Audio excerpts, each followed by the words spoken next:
Welcome to Gulfstream today from Gulfstream Park. I'm Acacia Courtney, joined once again by Pete Aiello. Happy Preakness Day. We'll see today if Florida Derby and Kentucky Derby winner Nyquist will get the job done in the second jewel of the Triple Crown. Beautiful weather here today. I know our friends in Maryland are not so lucky with some rain over there, but fast and firm at Gulfstream Park today. Pete, happy Preakness Day. Happy Preakness Day to you as well. I think Nyquist is certainly the horse to beat in the Preakness this afternoon, but some great racing action in Maryland and some great racing action here locally. We said yesterday that we thought the card was competitive. Well, boy, were we wrong. The Rainbow Six, less than $100 for a 20-cent play. I don't know if that's a record, but it's got to be pretty close. Hopefully here this afternoon, there's a little bit more depth to the program. Get some price horses for you this afternoon. We do have 10 races on the card today, so we'll have an early pick 5, the Rainbow Six, late pick 5, and all of that good stuff going on. But before we dive into today's card, it is Preakness Day, and you mentioned that Nyquist will be hard to beat, and I think so too. But I asked Ron the other day what his favorite Preakness race was, and I know for me, the one of Shackelford winning the Preakness in 2011 with the big white blaze. It's his 5-year anniversary, I guess, always stands out for me. Anything stand out for you? Absolutely. My favorite race call of all time was Dave Rodman's call in the Preakness the year that Point Given won. I get chills just thinking about it. Point Given, the real Point Given. I love it, and we'll be excited to see what happens later on today. But don't forget, you can watch the Preakness right here with us at Gulfstream Park. And as I said, 10 races on the card. So let's take a look at the kind of wagering that we'll give you today. Race number 1 does start with the Rolling Super High 5, $1 Rolling Super High 5. And then race 1 will also start with the early pick 5. I'll have a ticket for you there. And then today, the Rainbow Six does start in race number 5 as we have a 10-race card. There was a $54,000 plus carryover over there in the Rainbow Six because, as Pete mentioned, not a big payout over there, even if you had 6 of 6 yesterday. And then race number 6 will start the late pick 5, and that's a 50-cent late pick 5. Pete will have a ticket for you there. So some pretty exciting stuff coming on over there. As I said, still fast and firm here at Gulfstream Park, though there is a chance of a little bit of rain, but we'll keep you posted on there. Beautiful weather this afternoon. So diving right into the first race, it's 1 mile and a 16th on the turf for the 3-year-olds and up, which have never won 2 races. And as I said, this starts the early pick 5, so I'll give you a little peek at my ticket. It's a $48 ticket. I did go 4 deep in this race, and I just thought a couple really wide open races, some horses that I felt I really had to use. I was able to find a single, and that's in race number 3 with the number 1, Take Time to Pray, then 4 deep and 2 deep in the last for $48 there. But my top selection here, there is a scratch too in the first race before we get into that. Number 6, JD's Kitten. Take out the number 6, JD's Kitten, and the main track only the 9, Seeking the Perfect. My top selection is the number 5, Road Warrior Max into this race. Who did you use on top, Pete? I used the 8 horse, the current favorite here, True Diplomacy. His figures in his form are just too good for me to ignore. I figure he'll trip out pretty well from an outside gate. Elvis Trujillo has the return call. He stepped up and tried winners for the first time last time out, and he ran well. That's always the acid test for horses that break through their maiden. If they get it through their maiden, they have to prove they can do it against winners. He is holding his form. He's not a great price, but he is my top play. Totally agree with you there. I use this horse on my ticket as well. Elvis Trujillo been aboard for the past few starts, lots of consistency there, and as you mentioned, a strong showing last time out. For me, the 5 Road Warrior Max, last 2 races very strong on the turf. Broke his maiden on the turf as well, taking a little slight drop now and stretching out in distance a bit. I think all of those things together, that one's on the board right now at 2-1. And then you used the number 7, Banco Dinero, who was one that I stared at for a long time. I ended up going with the 5 instead on top, but did like this horse. Yeah, the number 7, Banco Dinero, is coming in for Jenna Antonucci. I can't leave Jenna Antonucci off my ticket. She's been winning races in bunches the last couple of days. She has Jesus Rios aboard this horse this afternoon. First time in her barn, though, coming over from the barn of Mark Hennig. This horse has been very, very good. He just doesn't have much to run at here this afternoon, just based on the fact that he is such a consistent sort. I used him on the ticket as well. For me, this is one of the tougher races in the early pick 5. Ironically enough, if I was playing an early pick 5, my single would be in race number 5, and I would try to beat your single. All right, fair enough there, and we'll move on to the second race, and I totally agree with you that was a tough race. I ended up going 4 deep in the early pick 5. So second race here, we're both in agreement that the 3 Zippy Zappy is one that will probably come running. Yeah, well, that's a very key phrase there as I'm trying to compose my thoughts correctly here. There's no speed in this race. Zero, none, zilch. Whoever makes the lead in here is going to have a big say in the outcome, and I think that's the 4 JC Mamba for the trainer Chuck Simon. This horse is coming out of a race last time out where he had to go 23 and 46 before backing up. The time before that, he chased a 45 second half mile, but relative to tactical speed, he's the only one that has any. I think jockey Matt Rispoli would be wise to be offensive-minded early and just leave this field on a merry chase. His only trouble will be, Acacia, if the number 3 Zippy Zappy can stay close enough, because the 3 is faster than the 4, but the 4 has the advantage tactically. Absolutely, and that was my thinking there too. I ended up going with the 3 Zippy Zappy, thinking that he will come running. This is a mile and a 16th on the turf for the 3-year-olds and up, which have never won 3 races or straight 3-year-olds. I rounded it out with the 2 Bows Bullet, and Pete used the 1 Il Volo coming off about a 6-month layoff. Yeah, the 3 and the 4 are the key contenders in race number 2 as far as I'm concerned. Absolutely agree. Race number 3, moving on to that. That is 6 furlongs on the main track for the 3-year-olds and up. It's a claiming event, and the purse is $15,000. And this one, we're a little bit all over the place. We both used the number 3 Houston Bull. This was the one that I singled, Take Time to Pray, and this one seems to be the speed from the rail, adding blinkers as well. You said you're trying to beat this horse. Yeah, I am. I don't like him. I never have, and I never will. I don't sugarcoat things, fans. Is this horse the best horse? Yes. Is he supposed to win? Yes. Am I going to take a short price on a horse that's tumbling in class off of 2 bad races that I don't think can go 6 furlongs anyway? No. Fair enough. I don't sugarcoat things. Hey, might as well give it to you straight. So who did you pick? I picked the number 3 Houston Bull. I'm trying to figure out who's going to stay close enough to Take Time to Pray, because as you said, I am trying to do something that's never easy, and that's beat a favorite who will get loose up top. Take Time to Pray will definitely be the speed in here from the rail. Who stays close enough to contend? 3 Houston Bull looked like an opportunity for me. And then a long shot play, number 7 Keed Cachet, making his 3rd start off of the form cycle. His race last time out was bad, but it was against much better. He has an outside gate here this afternoon on a big class drop. On his best stuff, he could play a role here as well. Yeah, and I like the 3 Houston Bull as well. Please note that Marcos Meneses will be in the saddle instead of Emisel Jaramillo. Meneses rode this horse in his last 2 starts. This one gets blinkers as well. I think that that's going to be one of the key players in this race for the reasons that Pete mentioned. Does have some versatility as well. And then we both use the number 2 Helper Rye, just trying to round out the field there. He needs to stay closer. Helper Rye is good when he's close enough, and he's been getting too far back lately. So we'll see if they take advantage of what promises to be some speed from the rail, and that's how we see the 3rd race going on.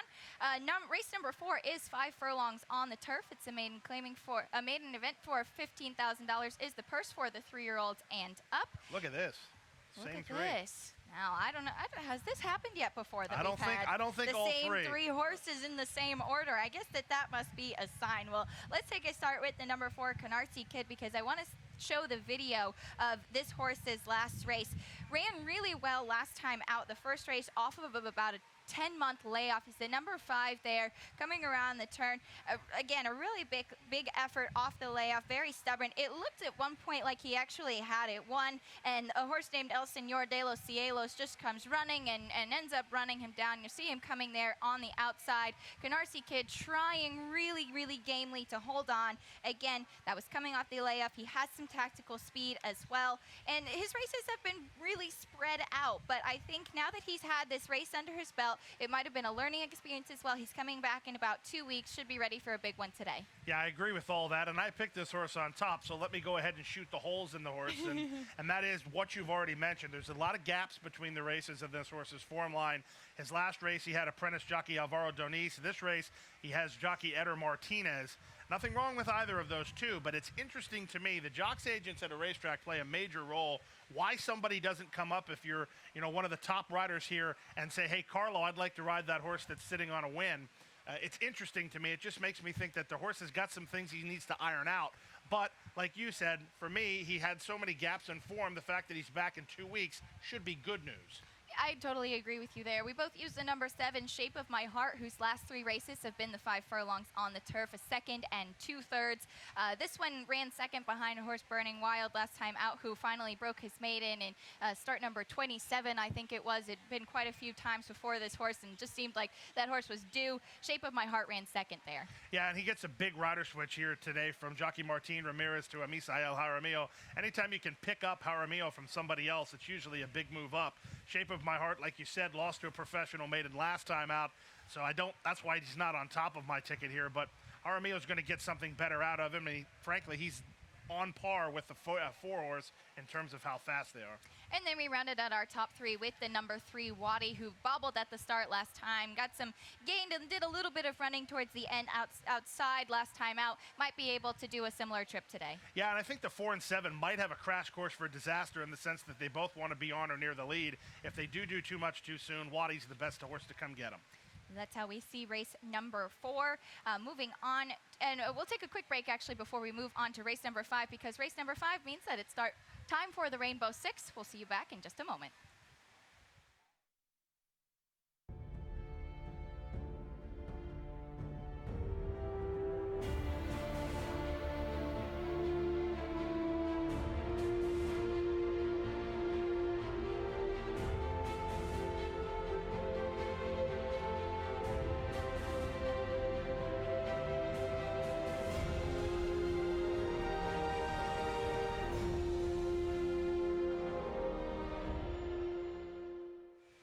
Welcome back. Race number 5 does mean that it's time for the Rainbow Six. We have that nice carryover coming into today. And before we dive into this 5th race, I'll give you a quick peek at my Rainbow Six ticket. A very affordable ticket today, $48. I went 3 deep here, 4, and then was able to find a single in race number 7. I singled the horse Whisper on the Wind. I think Pete and I are going to have a little chat about that one as we get over to that race 2.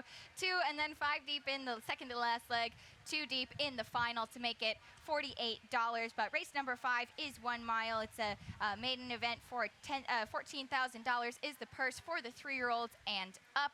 And my top selection here is going to be the number 4, Little Paul. And I know that you wanted to show a video of that horse. Yeah, I think I was actually just going to tease you and say that you singled the 4, but you singled the wrong one. This is the one to single here. Little Paul's probably the bet of the day. We're going to show you his last race.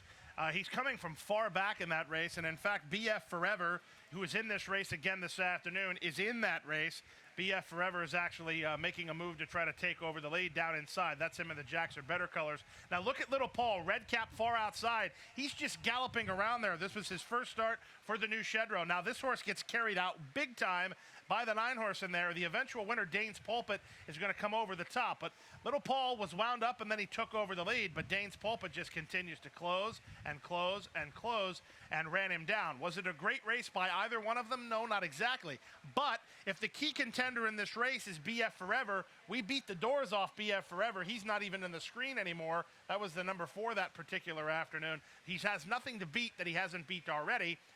And the proverbial cherry on the top is second start for Michelle Nihei, always better than first start for Michelle Nihei. Agree with you there. Little Paul went off as the favorite last time, and the comment is 7 wide on the turn, so you can see very clearly there what exactly happened. A nice description by Pete. I did use the number 5, BF Forever, right underneath.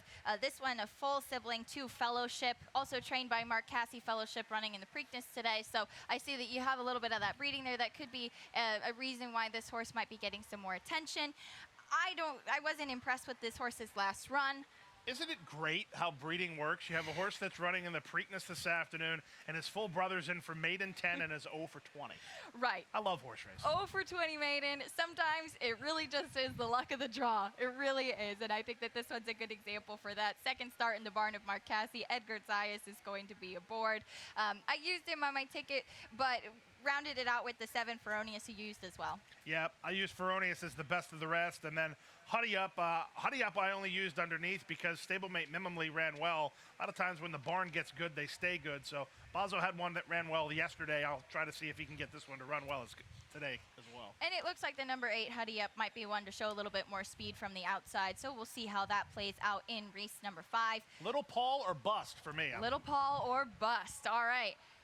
Race number 6 is 6.5 furlongs, a maiden special weight with a purse of $42,000 for the 3-year-olds and up, and it's time for Pete's late pick 5 ticket. Yeah, and it's a tricky sequence. I'm going to single also, but I'm going to try to beat Acacia's single in Whisper on the Wind. I'll single in the 8th race on number 7, Pep the Champ, who gets a big rider switch here to Jaramillo and should retain his form pretty well. I'll go 2 deep in the opening contest just to try to save money. I think the best 2 are the 4 Dangerous Bend, second start off the turf for Dave Fox, and my top play Game Lad, second start off the extended layoff and coming over from Tampa. I'm 4 deep in the 7th race to try to beat the favorite Whisper on the Wind. I single in the 8th race of the afternoon with 7 Pep the Champ and hope I'm right. I agree completely with Acacia's strategy in the 9th race. You need to spread city there, and then I'll go 3 deep in the last. The cream should rise to the top in that race. I'll use 2, 4, and 7. Okay, well, I'm looking forward to talking about this 6th race because you can see on my form it's just like covered in scribbles because I could not figure out who to put on top in this race. I ended up going with my gut and taking a little bit of a gamble, but isn't gambling a bit of the name of horse racing for sure, like we were just talking about with breeding? I'm going with the first time gelding, Awesome My Way, coming off about a 4-month layoff on top here. This one been working really nicely coming into this race. I love it. I love working with you. You have such similar ideologies as I do when it comes to handicapping races.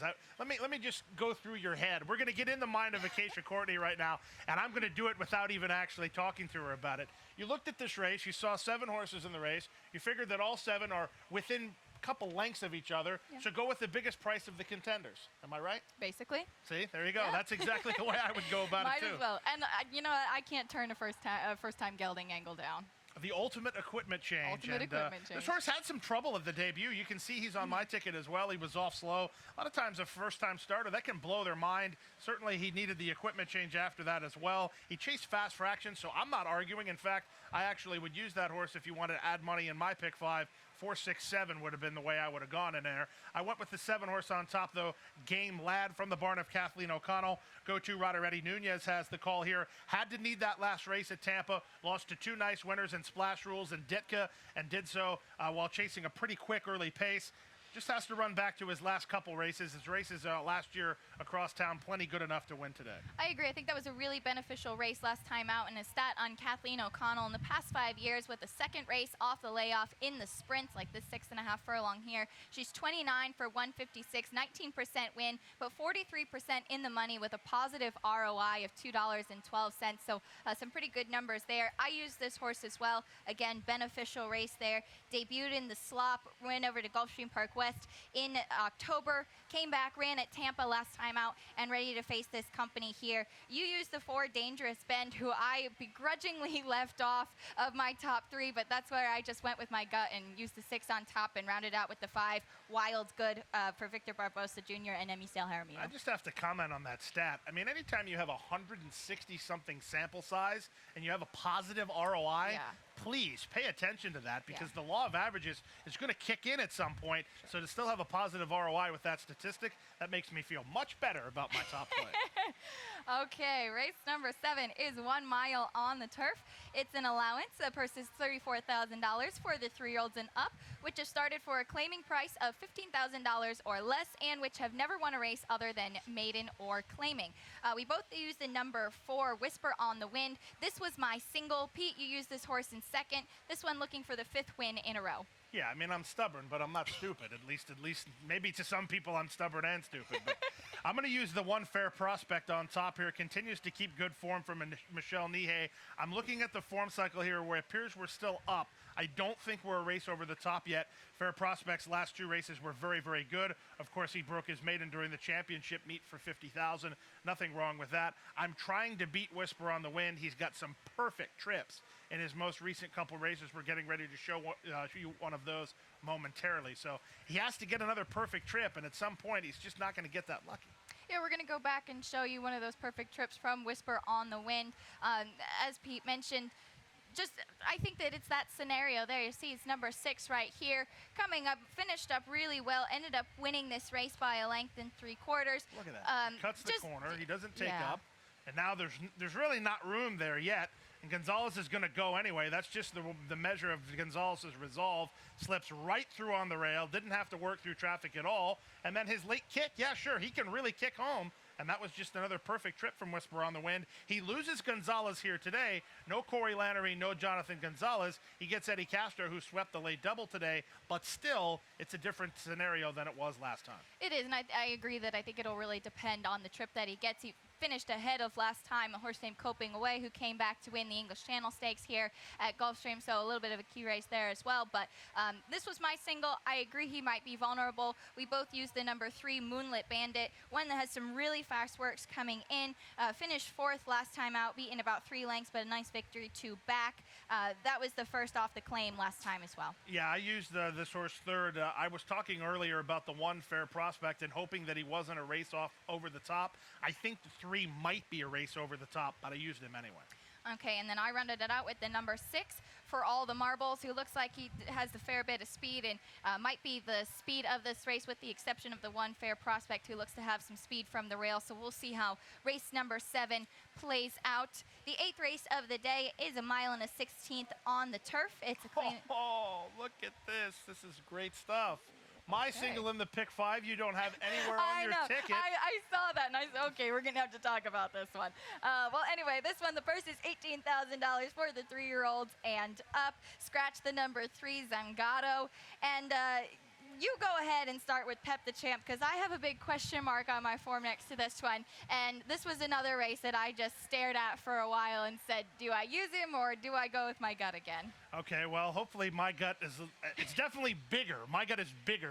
No dispute about that. We don't call this program Beauty and the Beast for nothing, folks. But let's get back seriously to number 7, Pep the Champ. Last time out, 25-3. They went a half and 50-1.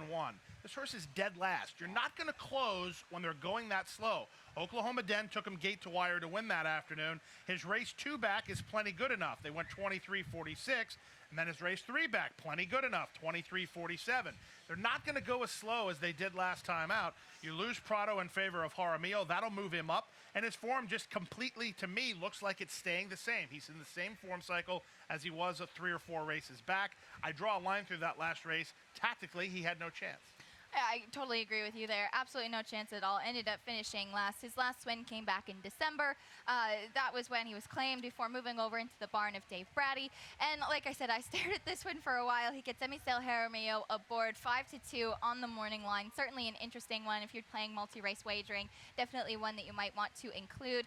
The one that I ended up going with is the number 6, Zane, who was taking a slight drop after dropping to the 12-5 last time out. Was beaten just by 3 lengths in that exact race that Pete was just talking about, where Pep the Champ ended up finishing last, and Luca Panici is going to stay aboard again. Ran in a couple of stakes, ran decently in a couple of the stakes that he ran into, then dropped to the 16, dropped to the 12-5, and now we'll try the 10 for Michelle Nihei, and I think that this might be the right place for Zane to get back to the winner's circle. Logically speaking, this horse is sitting on a good performance. This horse needed the first race off the layoff. Figure-wise got better with the second race off the layoff. Now continues to tumble while on the upswing in the form cycle. When those things intersect, it's a good result.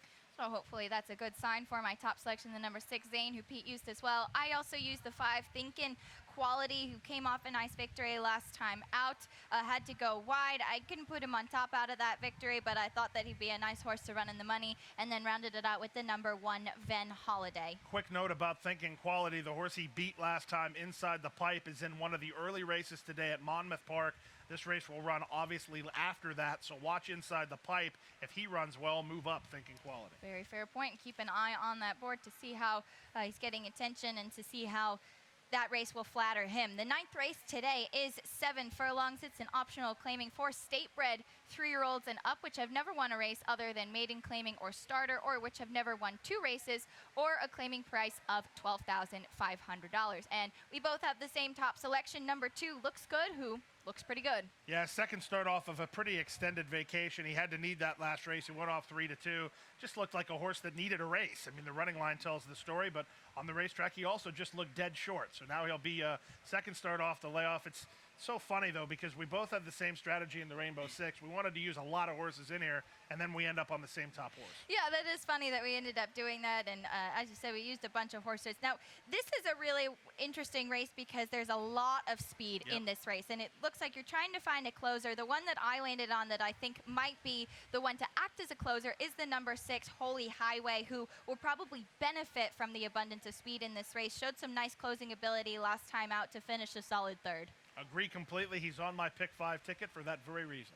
And the number 4, Kokomo Cat, who I used on my Rainbow Six ticket but didn't end up including in my top 3 here, is one that I can totally understand as well. Yeah, I think this horse needed that last race also. He was making his first start as a 3-year-old for Larry Pilati. Larry's had a good week. His horses have been running very, very well. Trip-wise, this horse might be able to sit a little bit off the speed and get first run on a horse like Holy Highway.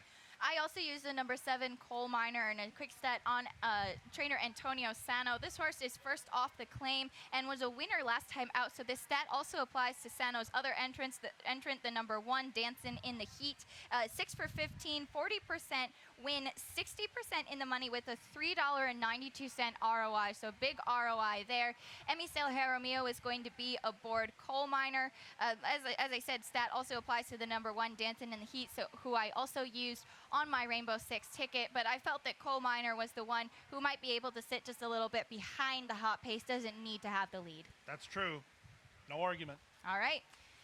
So that was our wide open race, but we ended up on the same horse. Let's see how we did in the final race of the day, and that is race number 10, 5 furlongs on the turf, a claiming event. The purse is $16,000 for fillies and mares 3-year-olds and up, which have never won 2 races. My top selection in here was the number 5, Lady Nura, who's stepping up very slightly to this level and is moving over to the turf, has 3 races on the turf, and I see that, Pete, you didn't even use this horse in your top 3. In fact, the only horse we're in agreement on is our 3rd choice, Cowtown Jane. Yeah, Lady Nura is the horse to beat. I'm just going to try to beat her. I think she'll be a massive underlay in this race because she has good form, but it's good form on the main track. Sprinting on the main track and sprinting on the turf are 2 different animals entirely, so I figured she was a vulnerable favorite on that fact alone.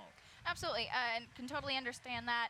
And she's by Holy Roman Emperor, who does have some good success as far as foals running on the turf, but we just mentioned you can't always guess with breeding. She's kept some decent form on the turf more towards the start of her career, but we'll see how she does switching over now. You use the number 7, Villainy, on top. Yeah, maybe I'm reaching a little bit. Villainy is a horse that has only had 1 race on the turf. It was out of her league. She was in its allowance horses going 2 turns on the grass. I don't think she's a 2-turn racehorse. I don't know tactically where she lands in here, but I think that can be said for a lot of horses in here. I don't have a good feel on how this race is going to flow out. And anytime that's the case, it's usually bad news for me. But the number 7, Villainy, on her best stuff is good enough. Panici's been riding well, and this horse will be a nice price.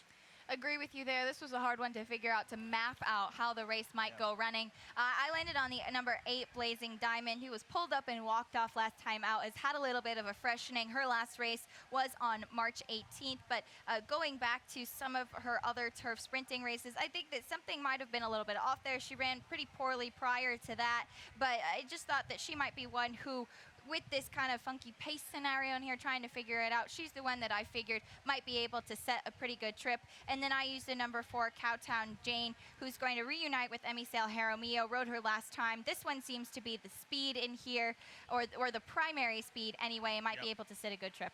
Absolutely correct. The only other horse I use is the 2, Emma Missouri.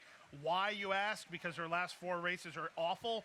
Well, here's a statistic for you. She's won 1 race, of course, because this is a non-winners of 2. The race she won was 5/8 on the grass. Okay, well, we'll see how race number 10 and all of the races on today's card play out. Best of luck today, and happy Preakness Day. Pete will be back in just a moment to give you the changes, and I'll see you throughout the day.